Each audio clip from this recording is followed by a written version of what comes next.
Cet adversaire, c'est le monde de la finance. Colonna n'était pas armé, il n'a pas opposé de résistance. C'est bien elle qui a écrit « Omar m'a tué ». Voici les Rolling Stones. C'est l'heure du jour où votre plongée quotidienne dans la boîte à souvenirs d'Europe 1. Bonjour Laure d'Autriche. Bonjour Dimitri, bonjour à tous. Toc toc toc, c'est le recensement. L'INSEE commence à partir d'aujourd'hui. Le recensement 2023 va aussi dévoiler le bilan de celui de l'an dernier. Alors on y découvre chaque année une foule d'informations sur les Français.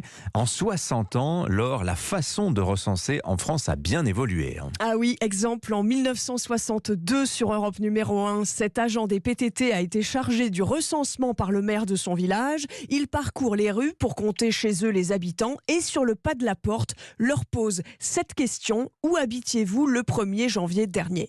Madame, combien de personnes habitent dans ce logement ? 6 personnes. Vous répondrez aux questions sur les déplacements entre le lieu de résidence et le lieu de travail. Mon mari simplement, puisqu'il n'y a que lui qui travaille. Il y a que lui, vous ne travaillez pas. Non. Et une semaine plus tard, l'agent de recensement vient récupérer les formulaires remplis. À peine 10 ans plus tard, en 1971, il y a 51 millions de Français. Réaction partagée. Je pense que ce n'est pas suffisant pour un pays comme la France, parce qu'il n'y a pas suffisamment de jeunes, et d'ici maintenant on ne s'en aperçoit pas, mais dans 20 ans ce sera très très ennuyeux, ou dans 30 ans, il y a trop de personnes âgées.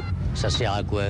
Il n'y a pas de logement et il n'y a plus de marchandises pour les nourrir. Oui. Comme la terre cultivable se restreint tous les jours, il est certain que dans quelques dizaines d'années, il n'y aura plus assez de marchandises pour nourrir tout ce monde-là. Voilà, et nous sommes en 1971, c'est encore cruellement d'actualité. Alors dans les années 80, Laure, il y a des inquiétudes aussi sur la baisse de la natalité. Oui, et certains experts l'expliquent par l'utilisation de la contraception. Sans contraception, les couples auraient 5 à 6 enfants, alors qu'ils en ont 2,5. Pour d'autres spécialistes, le niveau de vie général qui s'améliore va de pair avec une baisse de la natalité. En 1984, Jacques Chirac, maire de Paris, préconise dans une interview l'interdiction de l'avortement pour lutter contre la baisse de la natalité. Réaction à l'époque de la députée européenne Simone Veil. Je ne crois pas que ce soit ça qui ferait remonter la démographie. Je ne le crois pas du tout. Toutes les statistiques démontrent que la législation n'a sur ce point aucun effet. La polémique va durer quelques semaines à l'époque avant de s'éteindre.